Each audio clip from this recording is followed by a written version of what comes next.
Bonsoir mesdames, messieurs, bienvenue dans votre 21h sur FR News. Voici les titres de ce lundi 25 août.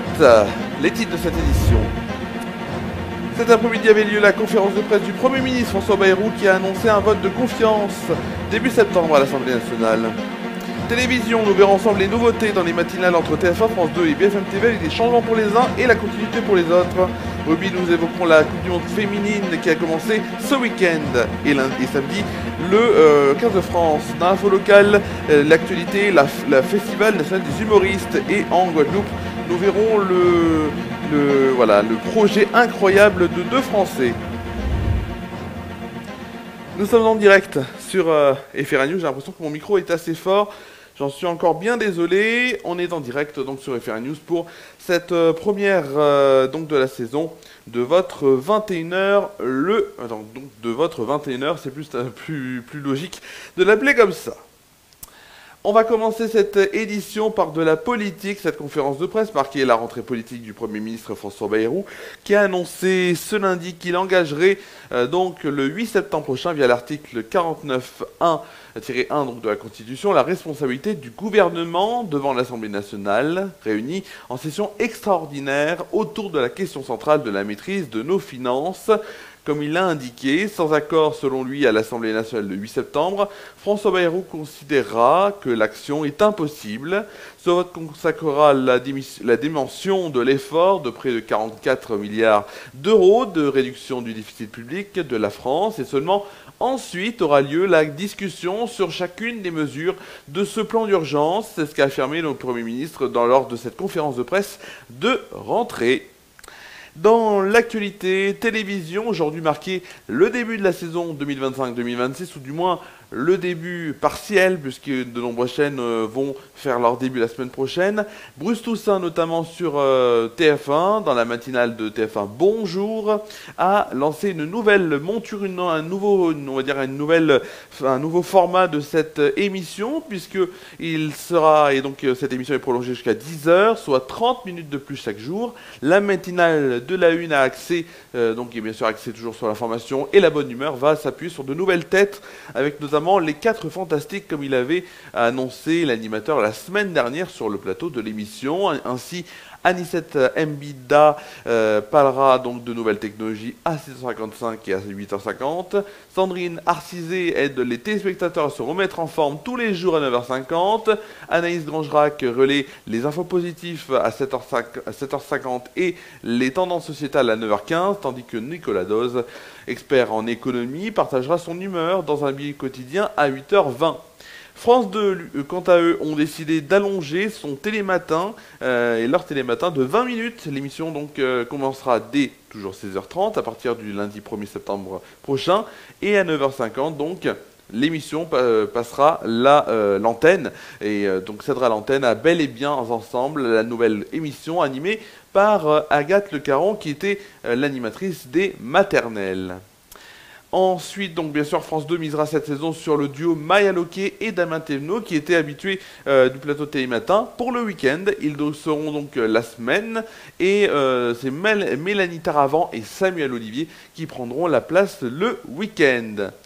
Ensuite, BFM TV, on finira sur cette actualité, bien sûr, des matinales télé par BFM TV qui a lancé ce matin BFM Première qui remplace Première Édition, la matinale, l'ancienne matinale de BFM TV qui était animée notamment par Christophe Delay qui passe lui à la mi-journée et Adeline François qui est partie sur Public Sénat. Place maintenant à Perrine Storm qui a notamment animé la tranche 22h minuit la saison passée et Dominique Tanza qui présentait les JT du week-end du groupe M6, ou du moins sur la chaîne M6. Sport maintenant, la Coupe du Monde de rugby féminine a débuté vendredi dernier en Angleterre, notamment concernant les résultats dans la poule A. L'Angleterre s'est imposée 69-7 face aux États-Unis, tandis que samedi, dans la poule A également, l'Australie s'est imposée 73-0 face aux Samoa. Dans la poule B, l'Écosse s'est imposée 38-8 face au Pays de Galles, tandis que la Fidji se sont lourdement inclinés 65-7 face au Canada. Dans le groupe D, la poule donc de la France s'est imposée 24-0 face à l'Italie. Ça a été un peu compliqué sur le début de match, mais ça s'est un petit peu mieux arrangé Ensuite, dimanche, dans la poule D, donc l'Afrique du Sud s'est imposée 66-6 face au Brésil, tandis que dans la poule C, l'Irlande s'est imposée 42-14 face au Japon et l'Espagne s'est inclinée 54-8 face à la Nouvelle-Zélande. Si vous souhaitez regarder la deuxième journée de cette Coupe du Monde de rugby féminine, elle est diffusée sur les chaînes du groupe TF1 et France Télévisions. Ce sera samedi et dimanche prochain. Dans l'actu locale maintenant, nous allons évoquer le Festival national des humoristes qui a commencé vendredi dernier, avec notamment les spectacles de Laura Calu, c'était donc à Mercurol samedi, Serge Papagali, donc hier, ou encore en ce moment, Célig. Pour être aussi dans l'ambiance du festival, si vous n'avez pas les moyens, il y a aussi bien sûr, et que vous voulez pas aussi mettre de l'argent dans les spectacles, pour aller voir les spectacles, que vous n'avez ou peut-être pas le temps d'aller le soir. Il y a des spectacles gratuits également donc dans les diverses communes, et notamment aussi à Tournon-sur-Rhône dans la cour du lycée, et on verra ça notamment demain.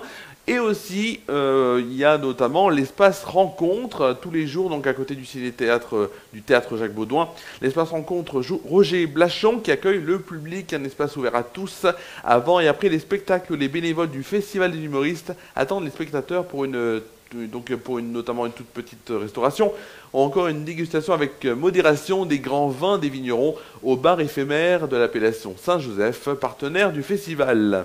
Un lieu paisible ou de convivialité, bien sûr, où l'on rencontre en toute tranquillité les artistes et les amis du festival. Il y avait notamment hier Tex. Le programme de demain, ça sera le mardi 26 août. Le festival présente un programme et un spectacle familial, notamment pour l'après-midi. Un jeune public gratuit dans la cour du lycée Gabriel Faure à Tournon-sur-Rhône, dès 15h30 avec Rêve Général de la compagnie Les Colporteurs de Rêve.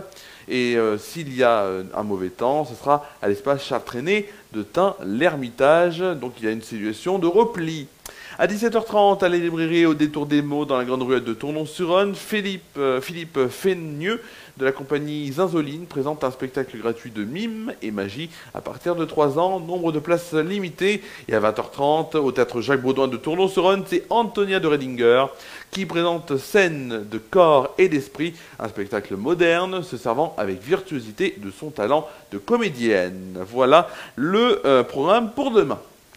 Direction maintenant les Antilles et la Guadeloupe pour un défi complètement incroyable, fou que s'apprête à réaliser ce couple de Hauts-Savoyards, Chloé et Mathieu Wittwert, se prépare à nager 3800 km pour rallier la Guadeloupe depuis le Cap-Vert.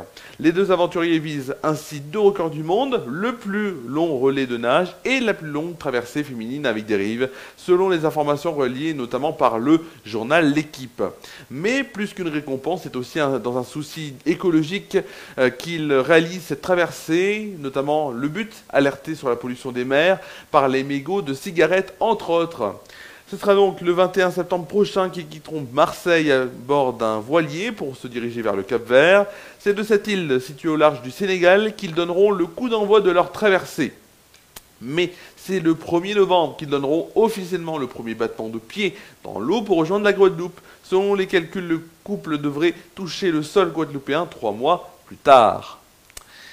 C'est la fin, oui, de votre édition. C'est la fin de votre édition, première édition du 21h. Merci à vous de l'avoir suivi. Et c'était aussi la première édition de la saison, mais de la semaine.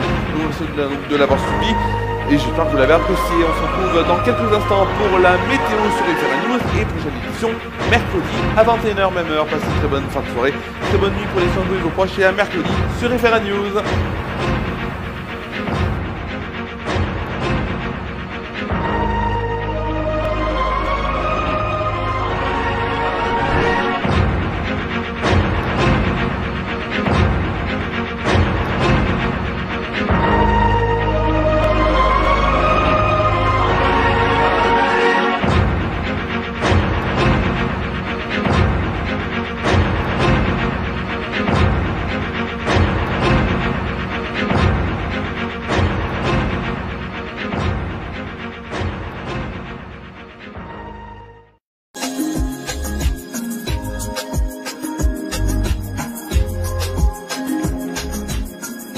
Nous allons tout de suite commencer donc la météo par Tournon-sur-Rhône avec des éclaircies qui sont prévues le matin, des orages dans l'après-midi. Du côté des températures, 26 degrés de moyenne le matin, puis dans l'après-midi, nous aurons une température qui augmentera à 31 degrés de moyenne et un pic à 34 degrés. Nous allons tout de suite voir le temps et les températures, notamment pour la France métropolitaine et pour demain matin, où pour demain matin, les nuages domineront sur la façade ouest du pays avec le passage d'une perturbation atténuée entre Bretagne et Cotentin avec quelques faibles pluies temporaires. Les nuages bas environnent le Languedoc-Roussillon et aussi la basse vallée du Rhône.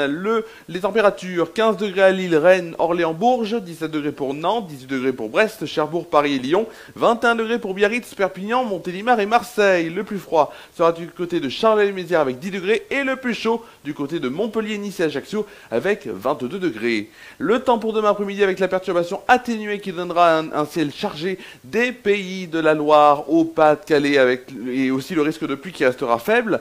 Donc le temps deviendra lourd et le ciel chaotique des Pyrénées au nord-est et au centre-est avec une alternance de soleil et de bourgeonnements nuageux. Les premiers orages éclateront en fin d'après-midi en Auvergne. Les températures baisseront, notamment il fera 24 degrés à Nantes et La Rochelle, 27 degrés pour Lille et Aurillac, 29 degrés à Strasbourg, 3 et Bourges, 31 degrés pour Toulouse. Le plus froid sera du côté de Brest et Cherbourg avec 21 degrés et le plus chaud du côté de Montélimar avec 32 degrés. Nous fêterons demain la sainte Natacha ainsi que les saints Césaire et César. Le soleil se lèvera pour sa part à 6h55 et se couchera à 20h28. Nous perdrons ainsi 3 minutes de soleil. Et le dicton pour demain, quand il pleut au mois d'août, les truffes sont au bout. C'est la fin de cette météo. Un autre point météo sera retrouvé mercredi après le 21h. Bonne soirée à toutes et à tous.